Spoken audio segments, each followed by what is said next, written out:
Hello दोस्तों, स्वागत है आपका हमारे यूट्यूब चैनल स्कूल टाइम में। दोस्तों, आज के हमारे वीडियो का टॉपिक बहुत ही महत्वपूर्ण टॉपिक है। ऑटो सैलरी प्रोसेस में कंप्लीट फुल प्रोसेस का ये डेमो वीडियो हम बनाने जा रहे हैं लेटेस्ट न्यू अपडेट के साथ। बिल नंबर अलोकेशन से ट्रेजरी फॉरवर्ड व ऑब्जेक्शन तक की पूरी प्रक्रिया हम इसमें देखेंगे। ऑटोमेटिक सैलरी बिल प्रोसेस अब कैसे बनेंगे वेतन बिल। दोस्तों, जैसा कि आपको मालूम है, पे मैनेजर पर सैलरी ऑटोमेशन प्रोसेस बहुत जल्दी स्टार्ट होने जा रहा है। और जैसा कि ऑर्डर भी आ चुके हैं कि जयपुर क्षेत्र के अंदर तो जून माह का वेतन बिल पेड जुलाई ये सैलरी ऑटो प्रोसेस होनी है। और अदर्स डिस्ट्रिक्ट के अंदर जुलाई जो पेड अगस्त रहेगा सैलरी सभी के लिए ऑटो प्रोसेस शुरू हो जाएगी। उससे रिलेटेड प्रोसेस है जो पे मैनेजर पर कौन कौन से काम करने होंगे हमें करना है और कैसे मास्टर डाटा हमें तैयार करना है। और इस वीडियो के माध्यम से हम इसी के बारे में चर्चा करेंगे। जैसा कि सैलरी ऑटो की प्रोसेस होगी, उसमें ये बात ध्यान रखना है कि हर महीने की 15 तारीख तक सभी डाटा एम्प्लॉय पे डिटेल अलाउंस डिडक्शन वगैरह कंप्लीट कर लेने हैं। और एम्प्लॉय लॉगिन से एम्प्लॉय जो है अपनी रिक्वेस्ट जनरेट करेगा जीपीएफ इनकम टैक्स की, और उस डिटेल को अप्रूव डीडो के द्वारा ये भी 15 तारीख से पहले कर लेनी है, क्योंकि इसका ये टाइम पीरियड है 1 से 10 तक का, 15 तक का ये पीरियड में सबसे पहले करेक्शन कर लेना है। किसी की पार्सल पे अगर बनानी है, किसी को पार्सल पे देनी हो, किसी की सैलरी स्टॉप करनी हो या सस्पेंड का कोई केस हो उसकी सैलरी रोकनी हो, ये सब केसेज जो है हमें अपडेट वगैरह 15 तारीख से पहले कर लेना है। अगर समय पर करेक्शन नहीं कर पाए या करेक्शन करने में कोई भूल हो गई है तो हमें यहाँ पर अदर सैलरी रिक्वेस्ट का ऑप्शन, और इसका टाइम पीरियड 23 तारीख तक का रहेगा। 23 तारीख से पहले ही अपने ये काम कर सकते हैं।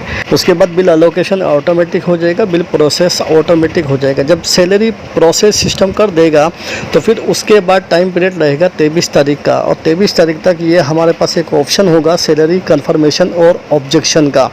वहाँ पर ये बिल्स शो होंगे, जितने भी ग्रुप्स होंगे, जितने भी बिल होंगे डीडो के अंडर तो वो सारे के सारे बिल वहाँ पर शो हो जाएंगे जो बने हुए हैं। उसमें अगर हम देखते हैं कि कोई करेक्शन बाकी है, बिल की राशि में कोई त्रुटि है, तो फिर हम उस बिल को रिजेक्ट कर सकते हैं। और अगर सही है तो फिर हम उसको कन्फर्मेशन करके बिल को आगे बढ़ा सकते हैं। उसके बाद 23 तारीख के बाद बिल ऑटोमेटिक ई साइन होगा, ऑटोमेटिक ट्रेजरी फॉरवर्ड हो जाएगा। संबंध में जो नोटिफिकेशन जारी हुआ था हम इसको पहले देख चुके हैं, और इससे रिलेटेड मैं एक वीडियो पहले बना चुका हूं। शायद आपने देखा होगा, ना देखा हो तो फिर इस वीडियो को भी ज़रूर आप देख लीजिए। ये वेतन बिल बनाने की नई प्रक्रिया सैलरी ऑटोमेशन प्रोसेस इस माह से हो सकता है शुरू। ये मैं पहले वीडियो बना चुका हूँ। वीडियो के माध्यम से हम ये सारी प्रक्रिया डिटेल से समझेंगे, और ये एक तरीके से ट्रेनिंग बेस्ड वीडियो हमारा रहेगा। तो जब हम ट्रेनिंग के अंदर जाएंगे तो हमारे सामने पहले से प्रीवियस नॉलेज इस संबंध में होगी।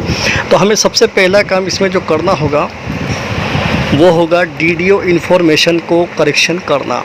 सभी डीडीओ को इस बात का ध्यान रखना है कि डीडीओ इन्फॉर्मेशन में जो आपकी इन्फॉर्मेशन दी हुई है उसको आप दोबारा चेक कर लें और सभी इन्फॉर्मेशन सही भरी हुई है, क्योंकि यहाँ पूरी रेस्पॉन्सिबिलिटी जो होने वाली है डीडीओ की ही होने वाली है। आगे जो ओटीपी वगैरह का सिस्टम भी इसमें होगा, क्योंकि जो भी करेक्शन करना होगा वो ओटीपी बेस्ड होगा। तो हम चलते हैं पे मैनेजर पर। पे मैनेजर पर जाने के बाद हम मास्टर डाटा ओपन करते हैं। मास्टर के अंदर ओपन करते हैं तो यहाँ पर डीडीओ इन्फॉर्मेशन का आता है। यहाँ पर डीडीओ की इन्फॉर्मेशन हमारे सामने शो होती है, जो हम पहले से यहाँ पर फिल कर चुके होते हैं। जो हमारे पास हमारे जो वर्तमान डीडीओ हैं उनकी इन्फॉर्मेशन यहाँ पर, उनका नाम होता है, उनका कॉन्टैक्ट नंबर होता है, ईमेल आईडी होती है और ऑफिस आईडी होती है, और यहाँ पर एक्शन होता है, डिलीट का ऑप्शन होता है। जो डिटेल्स है, इन्फॉर्मेशन है, इस डीडीओ की डिटेल को एक बार ज़रूर चेक कर लें और इन्फॉर्मेशन कंप्लीट है या नहीं है इसको कंफर्म हम कर लें। एम्प्लॉय की डिटेल्स को अपडेट करना ये दूसरा काम रहेगा। तो ध्यान रहे ये 15 तारीख से पहले हमें ये काम कर लेना है, और 15 तारीख से पहले हमें सारी डिटेल एम्प्लॉय की कंप्लीट कर लेना है। पे डिटेल अलाउंस डिडक्शन वगैरह कंप्लीट करके रखना है। किसी की सैलरी स्टॉप करना है, किसी को पार्सल पे देना है, और किसी की नॉमिनी वगैरह ऐड करना है, किसी का सस्पेंड का केस है। तो ये सारे केसेज जो है हमें 15 तारीख से पहले डिटेल को कंफर्म कर लेना है। सैलरी प्रिपरेशन में हम एम्प्लॉय पे डिटेल के अंदर जाते हैं और अपने एम्प्लॉय की डिटेल को ओपन करते हैं उसी तरीके से जिस तरीके से हम करते आए हैं वही प्रक्रिया है, कोई नई प्रक्रिया नहीं है। मंथ सेलेक्ट करेंगे, ईयर सेलेक्ट करेंगे और ग्रुप को सेलेक्ट करेंगे। उसके बाद एम्प्लॉय को हम सेलेक्ट कर लेंगे और एम्प्लॉय को सेलेक्ट कर लेने के बाद एम्प्लॉय की डिटेल को हम यहाँ पर चेक कर लेंगे। यहाँ पर नीचे की तरफ अलाउंस का ऑप्शन होता है, डिडक्शन का ऑप्शन होता है और पार्सल पे का ऑप्शन होता है, नॉमिनी का ऑप्शन होता है, स्टॉप पे का ऑप्शन होता है। ये सारे ऑप्शंस यहाँ पर मौजूद होते हैं। कर्मी के उसकी डिटेल्स को ऐड करना हो तो ये सारे के सारे काम हमें 15 तारीख से पहले कर लेना है। इसी तरीके से और इनकम टैक्स की एम्प्लॉय लॉगिन से रिक्वेस्ट जाएगी या एम्प्लॉय को कोई भी रिक्वेस्ट अगर करना हो, किसी भी तरह की कोई रिक्वेस्ट उसको भेजनी है तो वो 15 तारीख से पहले भेज दे तो उसको डीडीओ अप्रूव्ड भी 15 तारीख से पहले उसको कर ले। ये टाइम ड्यूरेशन है, इस टाइम पीरियड के अंदर ये काम करना ज़रूरी है। 1 से 15 तारीख का ये समय इसमें रहेगा।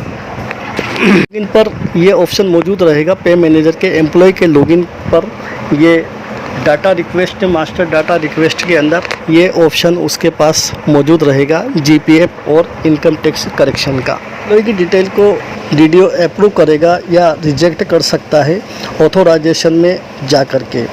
लेकिन ध्यान रहे, एज पर सर्कुलेशन जो जीपीएफ का डिडक्शन बनता है वो कम नहीं होना चाहिए सर्कुलेशन से। इक्वल हो सकता है या ज़्यादा हो सकता है, कम नहीं हो सकता। में एम्प्लॉय डिटेल अपडेटेशन और एम्प्लॉय डिटेल अप्रूवल, यहाँ पर एम्प्लॉय की डिटेल्स हमें मिल जाएगी, उसको अच्छी तरीके से चेक कर लेना है और या रिजेक्ट कर लेना है। ये सारी प्रोसेस 15 तारीख से पहले कंप्लीट कर लेनी है। डिटेल कंप्लीट हो गई, उसके बाद 16 से लेकर के 22 तक सिस्टम जो है वो ऑटो जनरेट बिल एलोकेशन भी करेगा और सैलरी प्रोसेस भी करेगा।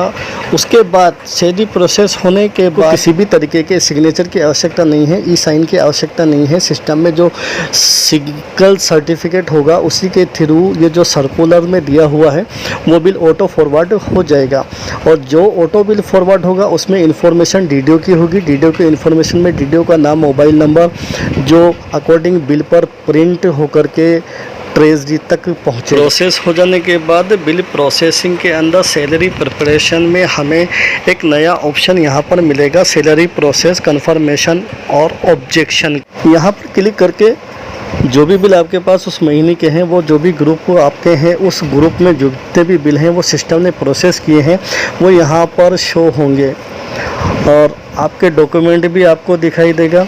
जो बिल प्रोसेस हुआ है उसकी इनर शीट, आउटर शेड्यूल वगैरह सारी रिपोर्ट्स आपको यहाँ पर मिल जाएगी।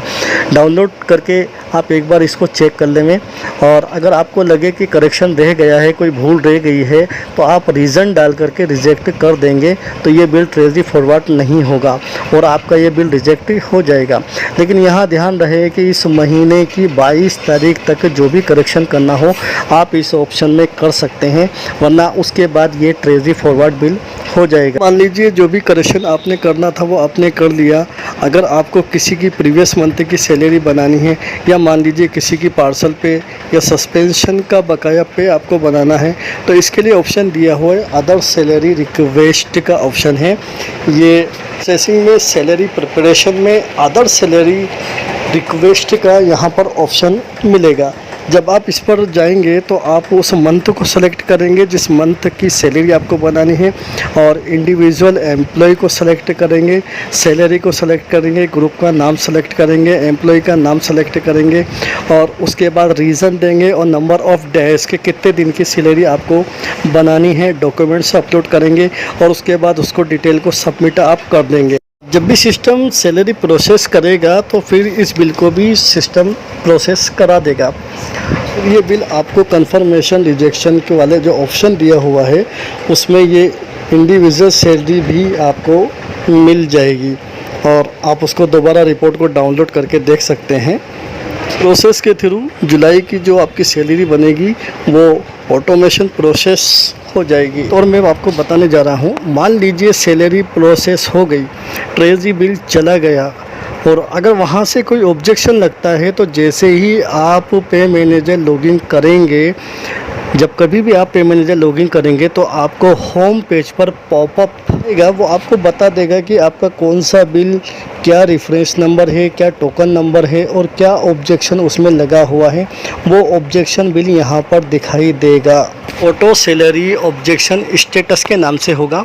और यहाँ पर हमारा बिल नंबर होगा, रेफरेंस नंबर होगा, टोकन नंबर होगा और जो ऑब्जेक्शन लगा है वो उस ऑब्जेक्शन की डिटेल यहाँ पर होगी। अब इस ऑब्जेक्शन को दूर कैसे करना है, तो ऑब्जेक्शन दूर करने के लिए वही तरीका है जो हमारा पुराना तरीका है।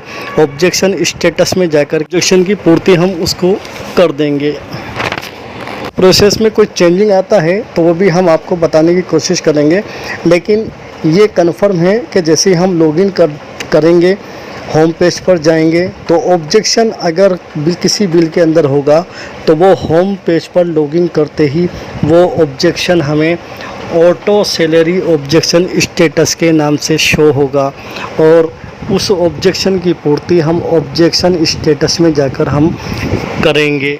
तो सैलरी प्रोसेस की सभी विधियों को, सभी प्रोसेस को, सभी मेथड्स को हमने फॉलो किया है और सभी को पूरी तरीके से बताने की कोशिश की है। क्योंकि ये अभी ट्रेनिंग बेस है, अभी सिस्टेट नहीं हुआ है, इसलिए बहुत सारे ऑप्शन जो मैंने आपको बताए हैं वो अभी भी आपको पे मैनेजर पर दिखाई नहीं देंगे। जब अपडेट हो जाएगा, पे मैनेजर अपडेट हो जाएगा तो फिर ये सारे ऑप्शन हमें शो होंगे और प्रक्रिया बिल्कुल यही सेम हमें करनी होगी। शेड्यूल्स बाकी हैं, कुछ ट्रेनिंग्स बाकी हैं और वो जो ट्रेनिंग्स वगैरह हो जाएंगी तो वहाँ पर भी आपको बहुत कुछ बताया जाएगा और आप इस वीडियो के माध्यम से ट्रेनिंग से पहले ही प्रीवियस नॉलेज लेकर के आप जाएंगे तो उम्मीद है आपको ट्रेनिंग पूरी अच्छी तरीके से समझ में आ जाएगी। एक एक प्रोसेस, एक एक मेथड आपको अच्छी तरीके से समझ में आ जाएगा। फिर आपके लिए ऑटो सैलरी बिल बहुत बड़ा काम, बहुत बड़ा बोझ हमें नज़र आ रहा है, वो बहुत ही छोटा सा हमें नज़र कि हम बहुत सारे झंझटों से बच जाएंगे और बहुत ही आसान प्रक्रिया पे मैनेजर पर अपडेट होने वाली। दो का ज़रूर ध्यान रखिए इम्पोर्टेंट पॉइंट्स के रूप में। नंबर 1 काम जो है डीडीओ इन्फॉर्मेशन कंप्लीट होना चाहिए, एम्प्लॉय की पे डिटेल कंप्लीट होना चाहिए और टाइम पीरियड अकॉर्डिंग सिस्टम हमें ध्यान रखना है कि 15 तारीख तक एम्प्लॉय डिटेल कंप्लीट हो जाए और फिर उसके बाद जब बिल प्रोसेस हो जाए तो उस बिल को हम चेक कर लें 23 तारीख से पहले और जो करेक्शन करना हो वो करेक्शन भी हम 23 से पहले हम कर दें। इस तरह अदर सैलरी रिक्वेस्ट जो है वो भी हम 23 से पहले हम कंप्लीट करके रखें। और ऑटो सैलरी ऑब्जेक्शन स्टेटस इसका खास ध्यान रखें। इस तरीके के बाद आप बिलों की कंडीशन को बार देखने के लिए लॉगिन होते रहें पे मैनेजर पर। जैसे ही लॉगिन होंगे जो आपको पॉपअप के रूप में होम पेज पर ही नज़र आ जाएगा ऑटो सैलरी ऑब्जेक्शन स्टेटस। अगर कोई ऑब्जेक्शन नज़र आता है तो उसकी पूर्ति आप कर दें ताकि समय पर आपकी सैलरी, आपके एम्प्लॉयज़ की सैलरी जमा हो सके। धन्यवाद। उम्मीद है दोस्तों वीडियो पसंद आया होगा। पसंद आया हो तो लाइक कीजिए, अपने साथियों को शेयर भी कीजिए और हमारे चैनल को अभी तक सब्सक्राइब नहीं किए हों तो सब्सक्राइब कीजिए, बेल आइकन को दबा दीजिए ताकि हर नोटिफिकेशन आप तक पहुंच सके। धन्यवाद।